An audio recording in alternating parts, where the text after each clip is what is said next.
Hello दोस्तों, आपका SIIT infotech में बहुत बहुत स्वागत है। हाजिर हूँ मैं आपको एक नया वीडियो लेकर, जो है कि कीबोर्ड के बारे में। चलिए दोस्तों, तो आज हम लोग सीखते हैं कि कीबोर्ड क्या होता है। दोस्तों, कीबोर्ड कंप्यूटर का एक इनपुट डिवाइस है, जिसके सहायता से हम टाइपिंग का कार्य करते हैं। अर्थात हमें कंप्यूटर में जो भी कुछ टाइपिंग करना हो, कुछ भी लिखना हो, तो वह हम कीबोर्ड के सहारे से ही करते हैं। ऐसा नहीं है कि वो कीबोर्ड नहीं रहेगा तो हम उसमें टाइपिंग का कार्य नहीं कर पाएंगे। कर सकते हैं, पर सामान्यतः जो एक सिस्टम है, एक नियम जो है, वह है कि अगर हमें अच्छे ढंग से टाइपिंग का कार्य करना है तो वो हमें एक कीबोर्ड की आवश्यकता पड़ेगी। दोस्तों, कीबोर्ड का जो है आविष्कार हुआ था वह सन 1868 ईस्वी में क्रिस्टोफर लॉफम द्वारा किया गया था। पहली बार जब इसका आविष्कार हुआ तो यह जो टाइपराइटर था उसको देखकर बनाया गया। पर पहला जो इलेक्ट्रॉनिक कीबोर्ड का आविष्कार हुआ था वह 1873 ईस्वी में हुआ था। चलिए दोस्तों, ये तो था कीबोर्ड के बारे में, कीबोर्ड क्या करता है और उसके आविष्कार कब हुआ था। अब चलिए आइए हम लोग सीखते हैं, जानते हैं कि कीबोर्ड कितने तरह के होते हैं। सामान्यतः कीबोर्ड जो होते हैं वह 5 तरह के। पहला कीबोर्ड जो है वह है नॉर्मल कीबोर्ड, दूसरा जो है वह है मल्टीमीडिया कीबोर्ड, तीसरा वायरलेस कीबोर्ड, चौथा गेमिंग कीबोर्ड और पांचवा एर्गोनोमिक कीबोर्ड। नॉर्मल कीबोर्ड सामान्यतः यह सभी जगहों पर पाया जाता है। 104 इसमें की होते हैं। मल्टीमीडिया कीबोर्ड जो 104 की से ज़्यादा की होते हैं, इसमें जो है कि कुछ एक्स्ट्रा बटन दिए गए होते हैं, जिसकी सहायता से हम मल्टीमीडिया से रिलेटेड हम काम करते हैं। अब सबसे बड़ी सवाल ये रही कि अगर मान लीजिए मल्टीमीडिया कीबोर्ड में 104 से ज़्यादा है, जैसे 107 है, 111 कीबोर्ड है, तो क्या करेंगे हम उसको कि उसको गिनेंगे? ऐसे तो हमको बहुत समय लग जाएगा। तो क्या ऐसा उपाय है जिसके सहायता से हम उसको एक नज़र में देखकर यह पहचान लें कि यह नॉर्मल की है या मल्टीमीडिया कीबोर्ड है? तो दोस्तों, जो मल्टीमीडिया कीबोर्ड होता है उसमें ऊपर की तरफ कुछ एक्स्ट्रा बटन दिए होते हैं, जैसे प्ले का बटन, स्पीकर के साउंड का ऑन ऑफ करने का बटन, उसको साउंड को कम बेसी करने का साउंड, किसी भी प्ले हो रहा है ऑडियो या वीडियो तो उसको फॉरवर्ड बैक करने का, प्ले पॉज करने का इत्यादि। बाकी जो वायरलेस कीबोर्ड है, इस कीबोर्ड में जैसा कि नाम से ही पता चल रहा है कि वह वायरलेस है, यानी कि इसमें कोई तार नहीं है, बिना तार के यह कीबोर्ड होता है। यह नॉर्मल कीबोर्ड से थोड़े महंगे आते हैं। गेमिंग कीबोर्ड, यह एक ऐसा कीबोर्ड है जिसका प्रयोग हम लोग गेम खेलने के लिए करते हैं, क्योंकि इसमें बहुत सारे कुछ एक्स्ट्रा बटन दिए रहते हैं जिनका प्रयोग हम लोग गेम करने के लिए, जैसा कि आप देख सकते हैं कि गेमिंग कीबोर्ड का कैसा लुक होता है और यह कार्य हम इसको अपने हिसाब से करते हैं जिस तरह की हमें आवश्यकता होती है। एर्गोनोमिक कीबोर्ड, एर्गोनोमिक कीबोर्ड इसका विशेष करके डिज़ाइन इस तरह होता है, जैसा कि आप चित्र में देख सकते हैं कि इसको इस तरह बनाया गया होता है कि यह जो होता है टाइपिंग के लिए सबसे बेस्ट माना जाता है। जहाँ पर बहुत ज़्यादा टाइपिंग की हमें आवश्यकता पड़ती है वहाँ पर यह कीबोर्ड पाए जाते हैं।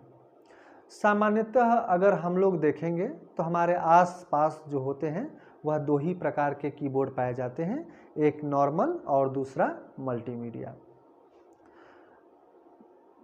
नॉर्मल सभी जगहों पे पाए जाते हैं, मल्टीमीडिया कहीं कहीं पे आपको देखे जा सकते हैं, जैसा कि मैंने पहले बता चुका है कि उसको आप आसानी से पहचान सकते हैं, आपको की को गिनने की कोई आवश्यकता नहीं है। अब इसके बाद हम लोग जानेंगे कि कीबोर्ड में कितने प्रकार के बटन होते हैं। कीबोर्ड में 5 तरह के बटन पाए जाते हैं। पहला बटन फंक्शन की, F1 से लेकर F12 तक होते हैं।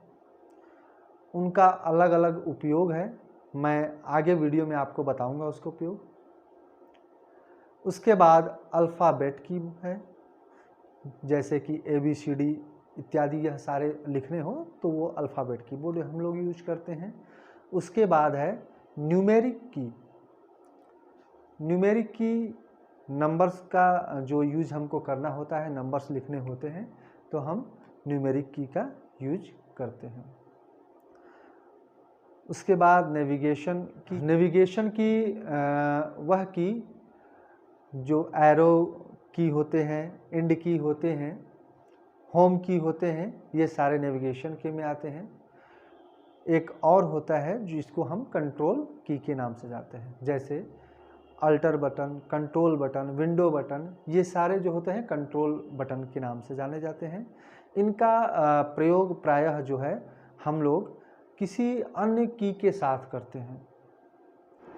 दोस्तों, की के बाद हम लोग अब समझते हैं इंडिकेटर लाइट के बारे में कि इंडिकेटर लाइट हमको क्या दर्शाता है और उसका क्या मतलब होता है।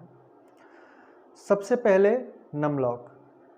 यदि यह बटन ऑन है यानी यह जल रहा है, तब तो हमारे द्वारा नम लॉक बटन प्रेस करने पर कार्य करेगा। अर्थात अगर यह बटन ऑफ रहेगा, नम लॉक बटन नहीं ऑन रहेगा, तो नंबर्स कोई भी हम प्रेस करेंगे नम लॉक में से, वह कोई भी की हमारा जो है कि काम नहीं करेगा। दूसरा होता है caps lock on indicator button. यह बटन हमको यह इंडिकेट करता है कि हमारा कैप्स लॉक बटन ऑन है या ऑफ है। यदि ऑन रहेगा तो सारे हमारे द्वारा जो है कि लिखे गए टेक्स्ट कैपिटल लेटर में लिखे जाएंगे, यदि ऑफ रहा तो यह स्मॉल लेटर में लिखे जाएंगे। उसके बाद स्क्रॉल डाउन बटन लॉक होता है, जो कि स्क्रॉल डिनोट को नोट करता है। अगर इस बटन को ऑन करेंगे तो हमारा जो है कि स्क्रॉल लॉक हो जाएगा। अब दोस्तों, जैसा कि मैंने बताया था कि हम लोग जो है कि जानेंगे कि फंक्शन की के बारे में क्या होता है। तो चलिए F1 से लेकर F12 के बारे में सभी जो है फंक्शन की के बारे में जानते हैं। हम लोग जानते हैं फंक्शन की के बारे में। F1 बटन की सहायता से हम लोग हेल्प का विंडो जो है एक्टिवेट करते हैं, जिससे कि हम किसी भी प्रकार का जो है हेल्प ले सकते हैं। F2 से हम लोग रीनेम करते हैं। रीनेम करने का मतलब कि जैसे आपका कोई भी फाइल अथवा फोल्डर पहले से ऑलरेडी बना हुआ है और उसमें कोई नया नाम लिखना हो तो इसके मदद से हम लोग रीनेम कर सकते हैं। जैसे मान लीजिए आपका कोई फाइल अथवा फोल्डर है, वह मोहन नाम से बना हुआ है। अब हम उससे क्या करना है, राम नाम से अब उसे दोबारा बनाना है। तो कैसे हम करेंगे, उस फाइल अथवा फोल्डर को सेलेक्ट करेंगे और उसके बाद क्या करेंगे, हम लोग F2 बटन प्रेस करेंगे तथा वह राम नाम जो है टाइप कर देंगे और टैब अथवा इंटर बटन की सहायता से हम लोग जो है कि उसे रीनेम कर देंगे। इसके बाद F3 बटन होता है। F3 से हम लोग सर्च का कार्य करते हैं। F4 बटन से जो है कि क्लोज करते हैं। क्लोज कैसे करते हैं, यदि मान लीजिए कोई विंडो खुला हुआ है, उस विंडो को हमें क्लोज करना है तो हम लोग क्या करेंगे, Alt प्लस F4। ध्यान दीजिएगा, Alt के साथ F4 का यूज करेंगे, ठीक है।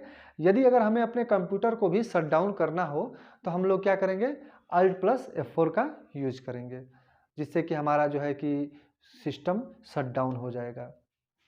इसके बाद F5 बटन, जिससे हम लोग क्या करते हैं कि रिफ्रेश करते हैं। रिफ्रेश हम लोग माउस से भी करते हैं, यदि अगर हम चाहें तो अपने की का F5 बटन दबाकर हम लोग रिफ्रेश कर सकते हैं, ठीक है। F6 बटन, F6 बटन से हम लोग एड्रेस को हाईलाइट करते हैं वेब पेज में। F7 बटन, इससे हम लोग चेक स्पेलिंग एंड ग्रामर का जो है कि एक्टिवेट करते हैं।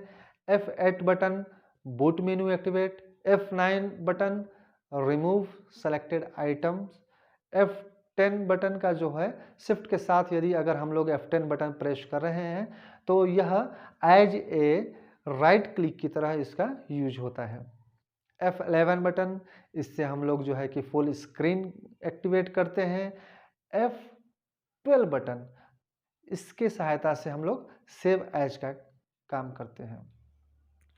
दोस्तों, मुझे पूरी उम्मीद है कि आपको यह वीडियो पसंद आई होगी।